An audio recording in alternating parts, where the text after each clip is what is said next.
It's Absolutely Auburn, a place where we'll talk about all things Auburn, Maine, because we're in the middle of it all. The City of Auburn's communications team is dedicated to helping you connect with city government and learn everything you need to know about Auburn, our city, our people, our events, and our community. Welcome to Absolutely Auburn.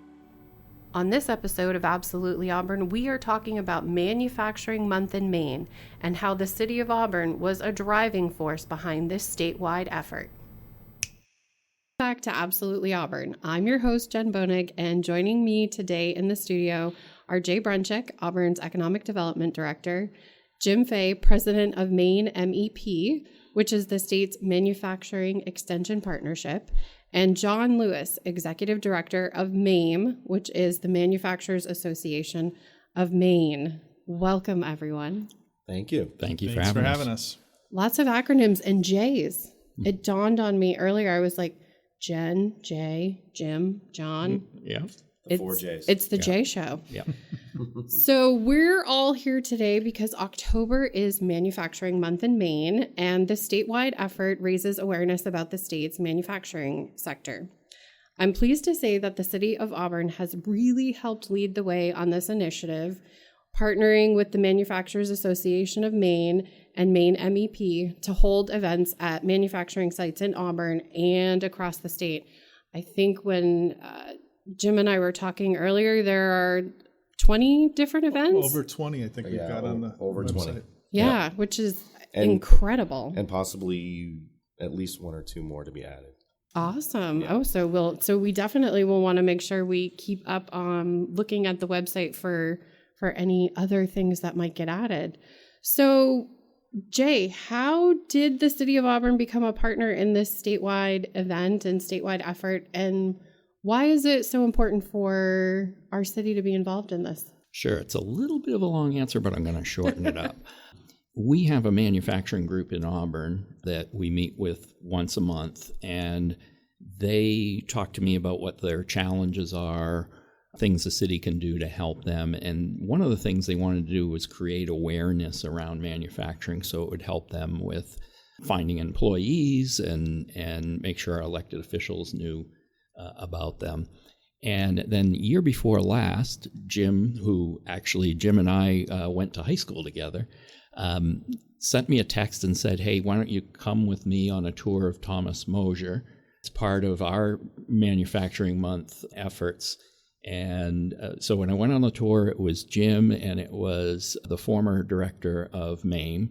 And then we had some of our state level legislators on the tour, which is important to have them on the tour so they can see it.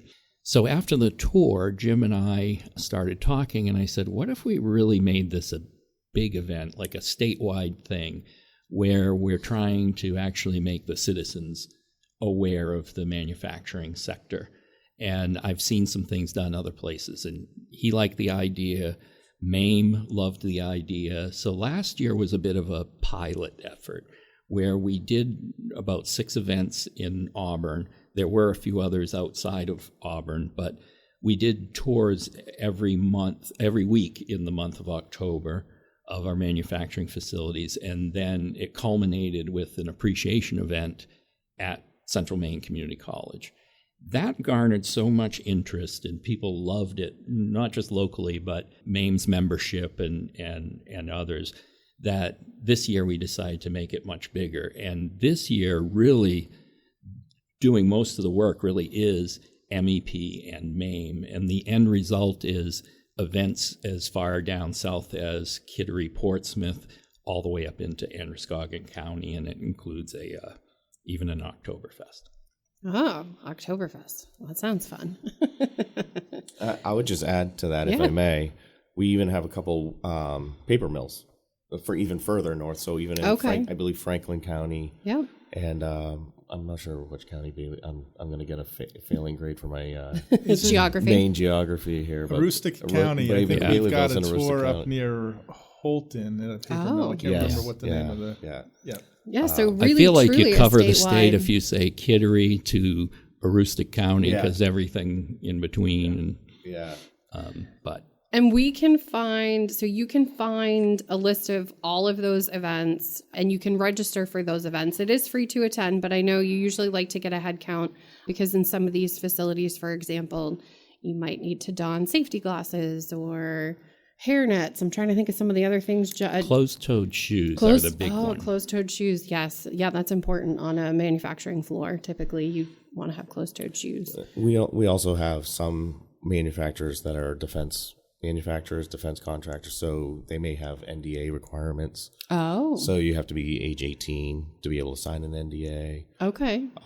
Also, just for capacity reasons. Right. Right. Yeah, you can't they only just have everybody show up. Sure. Right? And I'm sure they only have so many folks who can take people around as well on those tours. So definitely go to the Manufacturers Association of Maine website. That's where you'll find a complete list of all of those events. And that's mainemfg.com. And I will be sure to put that in the show notes so you can find that easily.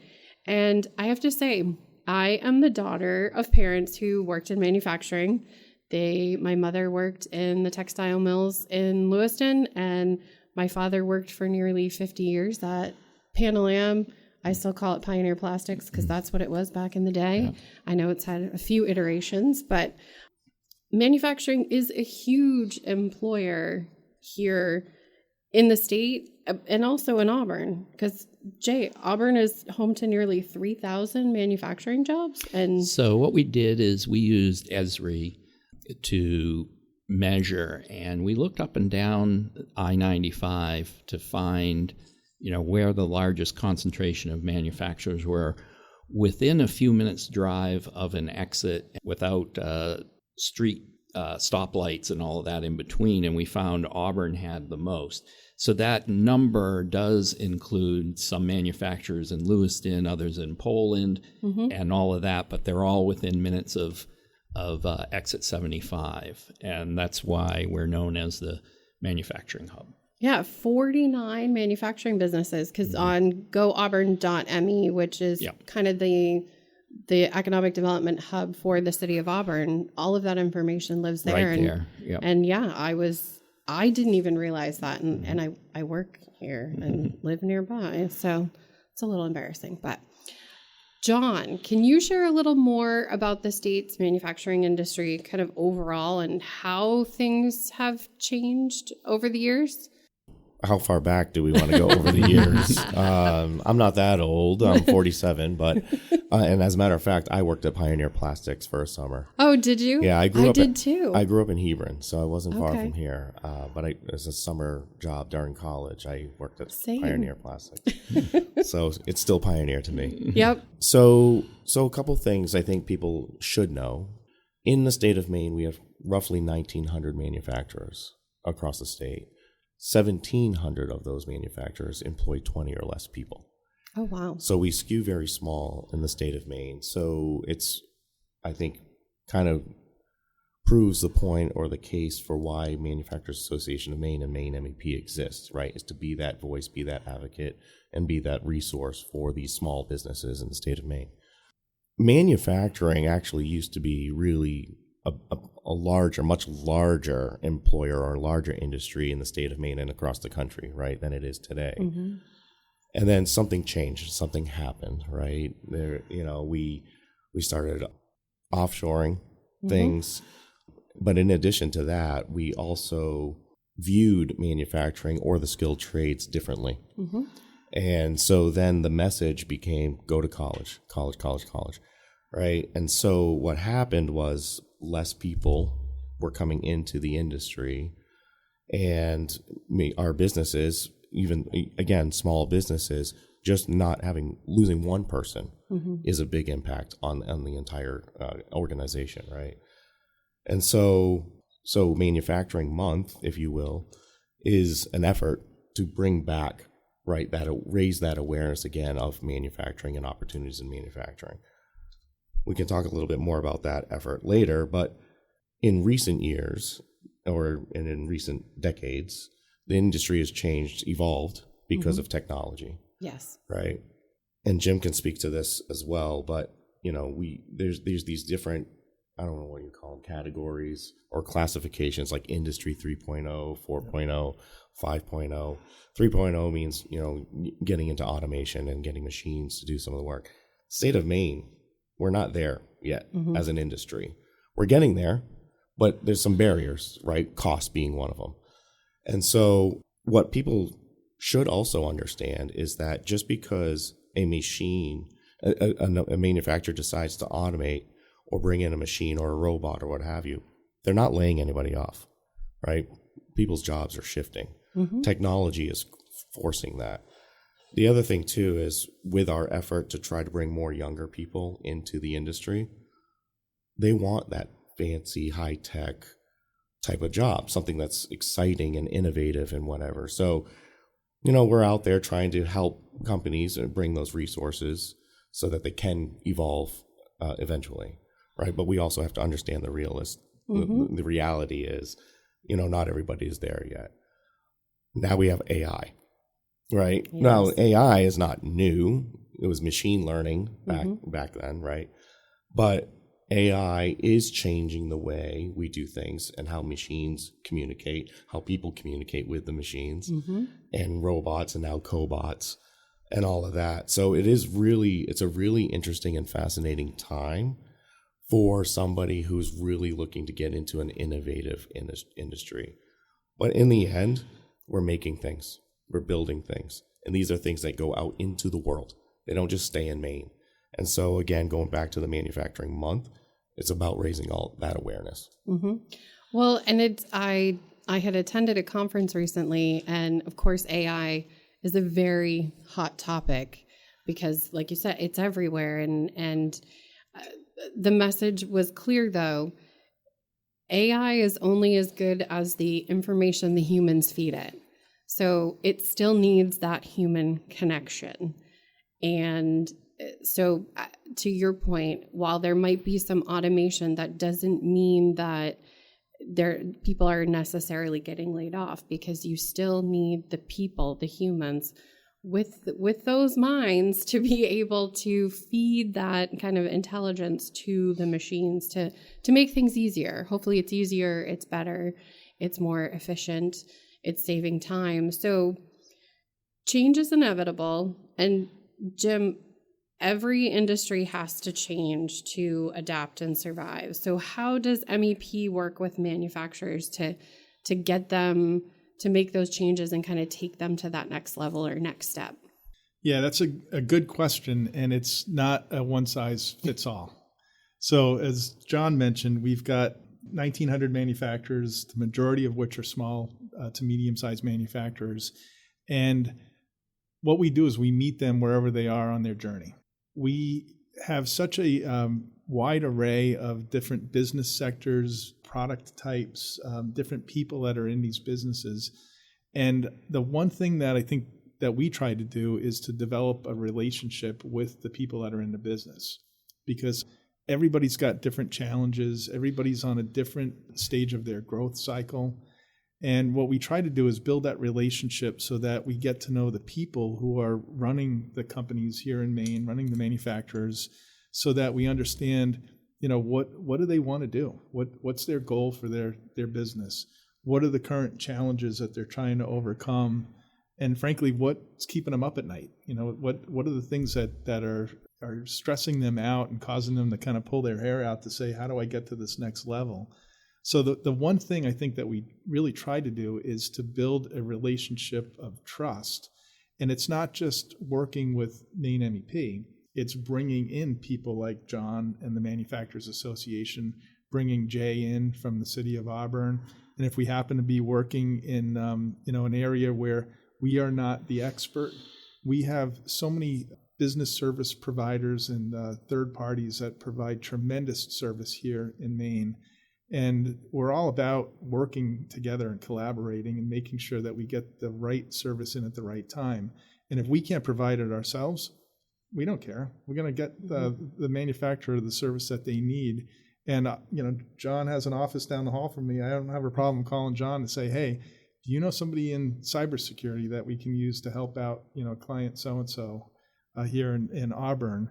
And, we've got such a strong network of people, and it's, the way I describe it is it's collaborative, and that one contact that the manufacturer makes to any of our organizations, it really opens up the aperture to get whatever kind of help they need throughout the entire state. That's fantastic. It's all about networking, right? It's all about making those connections. Yeah, it's about being a resource broker. Yeah, that's a great way to put that, Jay. There's a common saying that we like to use a lot, which is the rising tide lifts all boats. Mm-hmm. And which is kind of fitting because tomorrow is Maritime Industry Day down in Portsmouth, but also there's a big effort right now with the whole shipbuilding and submarines. Mm-hmm. I mean, I think Jim just exemplified what we all do is we work together to lift everybody. Right, and that maritime industry, that's been here in Maine forever. That's right. So, yeah, that's exciting. Now, as we mentioned, humans are the backbone. Machines help, yes, they make things easier, but we still need people, and ideally a skilled workforce. And as everyone knows, that is a challenge in, I think, every industry, manufacturing included. So, Jay, can you share a little more about some of the things that we've done here in Auburn and probably then kind of statewide to help manufacturers find skilled workers? Sure. It all comes back to our manufacturing group. A couple of years ago, we were talking about what are challenges that all of our manufacturers have. So then I'm just working on one challenge for them. And what they had indicated is, it doesn't matter if it's a great economy, poor economy, low unemployment, or high unemployment, the manufacturing sector is always in need of workforce. So we started talking about different segments of our community as far as, we have retirees, we've got high school students, what's a segment that we haven't really been able to touch or reach out to? And what the manufacturers said to me is, we have no idea how to communicate with and connect with our new Mainers. Mm. And what we ended up doing is reaching out to some of the nonprofits that work with new Mainers, helping to identify new Mainers who were legal immigrants and also had their work visas. Mm-hmm. And then we arranged for them to get tours of manufacturing facilities so that they could at least learn about manufacturing. And then we made an application, which was a very basic application, but we made that application good at all of our manufacturers so that they would fill out one application, and then after they've toured a facility, if they liked it, they could say, yeah, I want to work here. And that was so successful that it only took a few months, and we filled 150 positions with new Mainers. And it's important to point out, these were not jobs that were being taken away from citizens. These are jobs that the manufacturers continuously struggled to fill, and still struggle to fill. And admittedly, Panalam was one company. I think they hired like 100. So then the challenge became, okay, we've got these new Mainers, but English is a challenge. And so they do take, a lot of them have been taking at night English as a second language courses, but we partnered with Auburn Adult Ed where they could, for example, at Panalam, they had a first shift and a second shift. And so in between those two shifts, right at the workplace, Auburn Adult Ed would come in and teach English as a second language, and it was very much geared toward workplace English. Mm-hmm. So, there's only so many ways somebody can ask how to order food or get a beer or where's the bathroom before they need to move on to especially English that's particular to that particular manufacturer. Right. So with that said, we then moved on to trying to teach some of the people who are U.S. citizens who are working with these new Mainers, share with them what vocabulary they now had, so that they'd use like the similar vocabulary, and to reduce their slang and slow their speech down. And this all came about because I was at a manufacturer, and there were two men walking down the corridor. One was a new Mainer, the other was a true Mainer, and they seemed to get along great. And it was the end of their shift, and the guy who grew up in Maine turned to the new Mainer and said, "Well, looks like we're done. Looks like it's Miller time. I'll check you tomorrow," or something like that. And they just walked out the door, and the new Mainer's sitting there, "Well, Miller time? Yeah, no, what is Miller time?" First of all, if you're under 40, you probably don't know what Miller time is. So that's how that came about. But anyways, it's sort of I think the biggest thing that we've done that's unique in Auburn is the placing of new Mainers. And as a result, the state came up with a grant program that actually Manufacturers Association of Maine actually won, and to try to bring this statewide and scale it up. That's fantastic. And I know transportation sometimes can be a challenge too. And I know you kind of worked with some Yes. local providers to help with that as well, right, Jay? Yes. So a lot of what Auburn Economic Development does is takes a page out of Jim Fay's playbook with MEP. You connect your manufacturers in that segment with somebody who can help solve their problem. So we didn't solve their transportation problem, but we invited Western Maine Transportation Services to participate in our monthly meetings. Western Maine Transportation Services was already applying for a $3 million grant for a pilot program to serve as door-to-door transportation. So if your job isn't on the regular bus route, which most of your manufacturers aren't, then you could use this service. You could also use this service as, let's say you worked at the hospital right in Lewiston, but your third shift and the buses have stopped. Right. So they got that grant, and now it's primarily being used by the manufacturing sector. Within the first year, the pilot program was actually financially running by itself. It's got to be one of the first sort of public service transportation programs I know that is actually financially stable, and that the taxpayers aren't just paying a lot of money for, that the actual people using it. It's great because it's $3 to get to work, $3 to go back from work. So that's pretty inexpensive. And some manufacturers pay for that transportation. Others let their employees pay for it. But if you even begin to crunch the numbers, the difference of owning a car versus using that service, it's very economical. And it's also had benefits beyond the folks who may not have reliable transportation. And that's the people, everybody's got a car, and all the people who have a car. If your car breaks down, it might be in the garage for a week, and now those people are using that service as well. That's fantastic.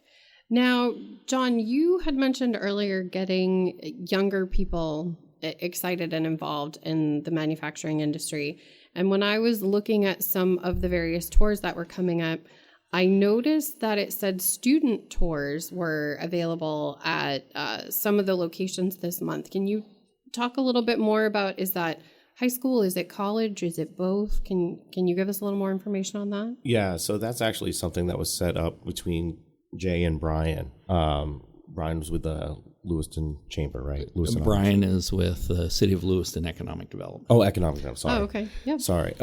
But yes, those 3 tours were designated as student tours only because that's what the manufacturer wanted to bring in. That's who they wanted to bring into this. But students are available to go to the other tours as well. It's just there's a more concerted effort for those 3 manufacturers in Lewiston. Now, granted, I mentioned one earlier where you have to sign an NDA. So, yes, you can be a high school student, but you got to be 18, right, to be able to go. I would encourage any student that has senior privilege who can leave campus early to be, or at the time that the tours are happening, to definitely go. talk to your teachers or your, school counselors or, whoever it might be that would want to bring you, your ELO coordinators, right? That might be able to, round up some students to be able to go on these tours, because I think it's going to be very eye-opening. Again, that's what Manufacturing Month is all about, is raising that awareness. Jay mentions most manufacturers are not on a public bus route, right? They're in industrial parks. Yes. And most of the products that they make are not ending up in our hands, right? As the general public. Now, some parts are in our phones. All in all, it's all about awareness. And Jay brought up an interesting point. I don't think you meant to do it, but you did, which was the fact that those 150 people were hired without training, right? And again, going back to what Manufacturing Month is about, awareness, I'm of the belief that we don't have a training problem. We have an awareness problem, right? That's the issue that we need to solve here.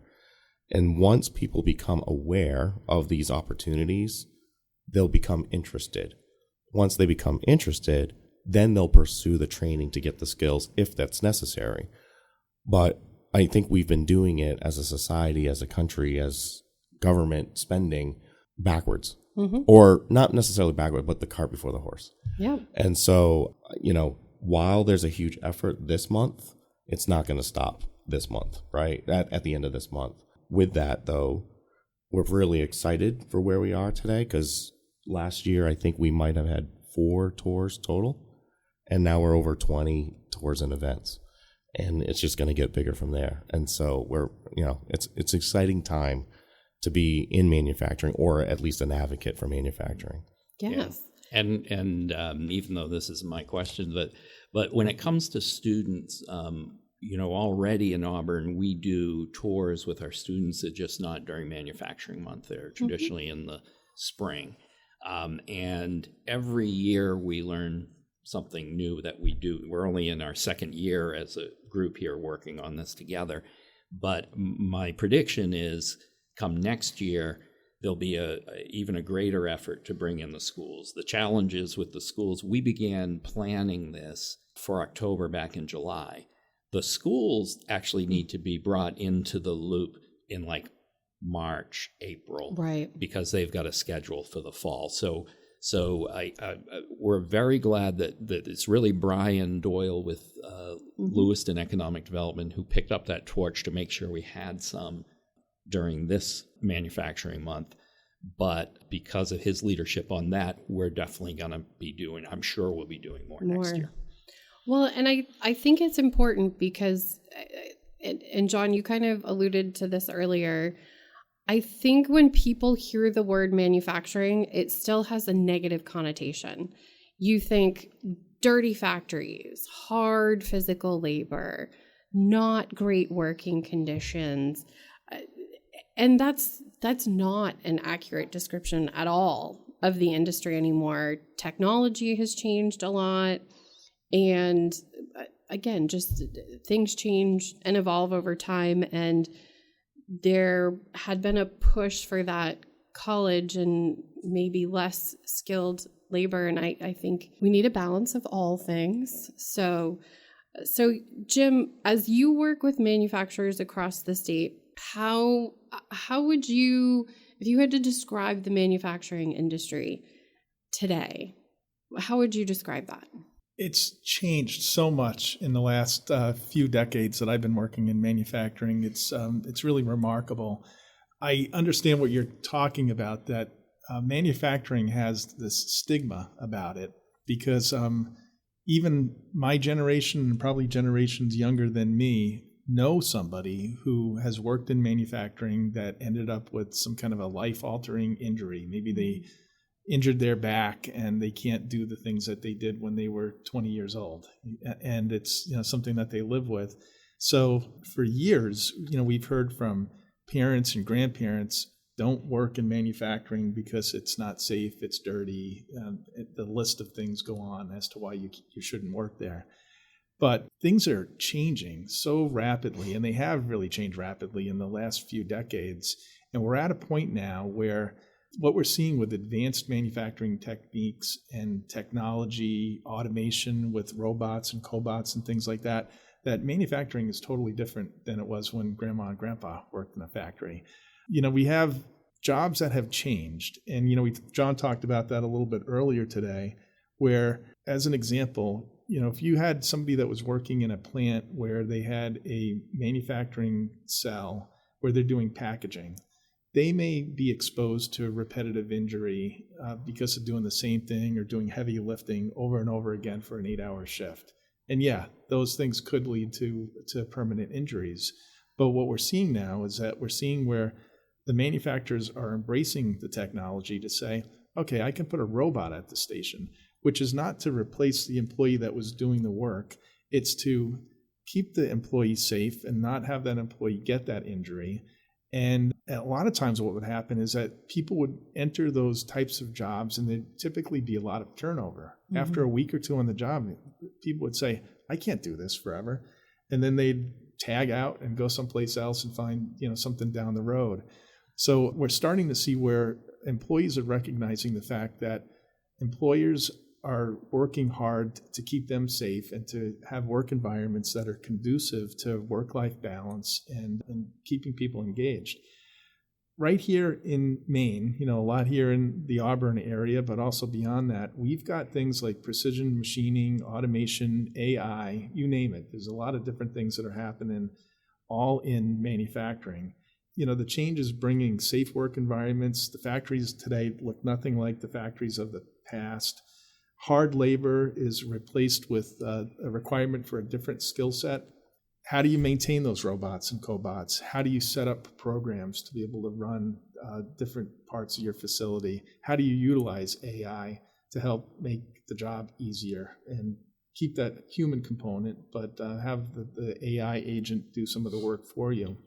So the thing that we're seeing is that in the 1980s, there was this evolution in manufacturing where lean manufacturing and continuous improvement came about during that time. And a lot of the manufacturers back then had, they stiff-armed it and said, we don't want this change because it's going to result in us having to lay people off, and people were afraid of it. Mm-hmm. And it took a while to adopt lean principles and continuous improvement. And then when people started to see that the resources, the time, all the waste that they freed up, that they were able to then put it back into the company and back into the employees to grow their companies, grow their businesses, grow their employees, they said, maybe we're onto something here. And then it started to really take hold in the late 80s and then through the 90s and thereabouts. We're seeing a similar thing happen here 40 years later with AI and advanced manufacturing. I think the natural tendency is for people to be a little reluctant to embrace it because they don't exactly know what it means and how it can help their business. But we're starting to round the corner and really start to see people that are embracing that technology.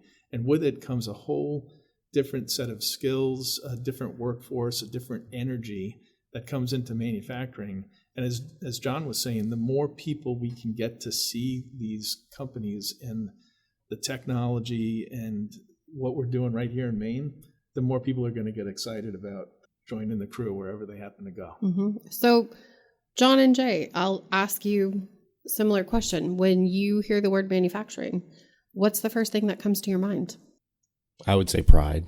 If you think about the type of person that it makes sense, it fits them personality-wise, right? It's seeing a product start to finish. Right now, it may not be the ultimate end product, right? Something may end up on a ship somewhere, but knowing that they started with raw material, and it's now, who knows, who knows what it is, right? But it'll end up somewhere. I think there's pride in that work, right? Ask any builder, right? Any home builder. Yeah, I mean, my dad was one. We would drive, through neighborhoods, and the sense of pride he would have telling us, "Hey, we built that house. I built that house." It's the same thing in manufacturing as well. So I think pride, I do think hard work, and I do think work ethic is all of those things. But these are all things that are grounded in Maine people. And so, I had a conversation with somebody recently who talked about how manufacturing and the trades used to be a calling. And there was always this pride in what it is that you did. And then it changed. We talked about this earlier, like skilled trades manufacturing was looked down upon, because the thought was, if you're smart, right, you should go to college and get a degree and work in a white collar job. Well, there's smart people in manufacturing too, right? Mm-hmm. Very smart people. And that's not what it's about. It's about what do you enjoy? What type of person are you? What will you get a sense of fulfillment from? Some people, it is the process, the manufacturing process, seeing the start from the end. Maybe it is somebody doing something repetitive day in and day out, right? That's okay. Mm-hmm. And then there's other people who are like me, right? Are very, very social. And I need to be out and about and traveling and meeting people face to face. I hate Zoom calls, by the way. Mm-hmm. That's what I need. And I'm not going to get that in a manufacturing environment. But it has to make sense for the individual. But I do think that pride, the work ethic, the hard work, I think to be successful in any industry, you have to work hard. And I think we have to figure out or define ourselves, what does hard work actually mean? Mm-hmm. And for some, it's physical work, but some, again, people thrive in that. Some people thrive in that environment. But I also, when I hear manufacturing, because of the new role that I'm in too, I'm thinking excitement. I'm thinking future. I'm thinking more awareness, more visibility. I am thinking that Maine is going to see a manufacturing renaissance. Mm-hmm. Excellent. How about you, Jay? So, I agree with John that word comes to mind as well to me is pride. And the reason I say that is I think when people go on these tours of the manufacturing facilities, they're not going to see people who are begrudgingly working on a production line and just doing their job. And it's for all the reasons that John just mentioned, and he did touch on it a little bit, but most of our manufacturers are very small manufacturers. And so each person who works there really plays a large role in whatever it is they're producing. And we have things coming out of Auburn that are used by NASA, that are up at the space station. They're being used by our U.S. military. Mm-hmm. They're being used in all the furthest reaches of the world. And so when you work on something and hey, this widget I worked on is going to the African continent to help with pumping water and wells to people who need it or to stop famine, that gives you a sense of pride, a sense of place. And so most of our manufacturers are really serving a real purpose. And so I think that's the other reason when people go on these tours, not only do you see people who are proud, you kind of finish the tour with, hey, I'm really proud that we've got this going on in Maine. Mm-hmm. I've learned a tremendous amount when we worked together, Jay, and would go into some of these facilities. I grew up here. I didn't know some of these things were here, and I certainly had no idea really what they did, because kind of like you said, John and Jim, we might not necessarily have it in our homes, or maybe it does come in our home, but it's in a totally different way, and you wouldn't know. Kind of like you said, Jay, that widget is part of something we might use every day. So it's very exciting. Now I'm going to ask you all a question that I ask all of our guests on the podcast, and it is, what is your favorite thing about Auburn? And it doesn't have to be related to manufacturing. It can be something totally different. It's up to you. Whoever wants to go first. I'll go first, and I'm going to stick with the manufacturing theme. As Jay said, we've got such a tight radius of manufacturers here in Auburn. And I think, to me, my favorite thing about Auburn is all of the cool things that happen right here in the city of Auburn. We've got people like Thomas Mosier, who have been making awesome furniture for over 50 years. I had a chance to go through there last year with Jay, and just seeing the people that are making the furniture, the craftsmanship, the pride, outstanding tour. And if anybody gets a chance, they should go to that tour. Panalam, right here in our own backyard, are making laminates for the majority of the bowling alleys in the world. How cool is that? To have that right here. It's actually 95%. 95%. Auburn manufacturing, they make high performance textiles that are going into some really cool stuff. Again, we don't see the end product, but they're doing some great stuff. Angstrom Fiber right here in town, who was making a non-woven product that's used in the automotive industry for noise dampening and trunk liners and things like that. Really, really cool stuff. So my favorite thing about the city is just you've got this hub of stuff that's going on here that more people should know about, because it is really cool. So for me, I'm gonna veer away from the manufacturing month or manufacturing conversation. As I mentioned before, I grew up in Hebron. So when I come back to Auburn, it invokes a lot of memories of my childhood. And so my very first job was working at the Auburn Mall at Chess King. I love that. Yeah. So there's that. Yeah. Yes. Right. I can see you as a chess guy. Of course, everybody says that. I don't know. That dates us all. Yes. So I think about that, and then the friendships that I made along the way. So yes, I grew up in Hebron. I went to Oxford Hills High School, but I made a lot of friends in both Auburn and Lewiston. And so that for me, coming back here, and I get to do it more often now with these manufacturing group meetings with Jay, so that for me, for Auburn is what I get. So for me, it's kind of interesting. I grew up with Jim in Freiburg, Maine, and I really honestly can say that until I started living and working here, I didn't really appreciate all that Auburn had to offer. I mean, we've got a ski area, we've got breweries, we've got great restaurants, good shopping. But the one thing that really sticks out to me is actually the people. And it's the people that I work with, and then the people in this community seem to really care deeply about their community. And I've been fortunate to work in various communities from Florida to Maine, and I've enjoyed the people everywhere I've been. And thank goodness this podcast probably won't be heard in these other communities, but this is my favorite one. Hey, you never know. I really find that, the city as a whole, when it comes to my coworkers, we're usually rowing all in the same direction. We get along great. The manufacturers, we get along great with them.